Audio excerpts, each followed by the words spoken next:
পরীক্ষার একদিন আগে ক্লাস টপার যা করে ভার্সেস পরীক্ষার একদিন আগে ব্যাক বেঞ্চার্স যা করে। ক্লাস টপার: আজকে আমাকে অনেক বই পড়তে হবে, সব বইগুলো ভালো করে রিভিশন দিয়ে রাখতে হবে। মাথার উপর বইয়ের চাপ থাকলে পড়ায় আরো বেশি ভালো করে মন বসবে। মোটামুটি সব চ্যাপ্টারই হয়ে গেছে, আর কয়েকটা চ্যাপ্টার মাত্র বাকি আছে, ওগুলো হয়ে গেলেই পুরো কমপ্লিট। এবারে তো আমি ফার্স্ট হবই। ব্যাক বেঞ্চার্স: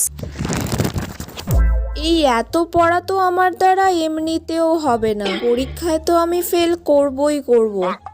কি করা যায়? প্রথম থেকে শেষ অবধি সব টুকে নেব ইম্পর্টেন্ট কোয়েশ্চেনগুলো, যেগুলো স্যার সাজেশনে দিয়েছিল।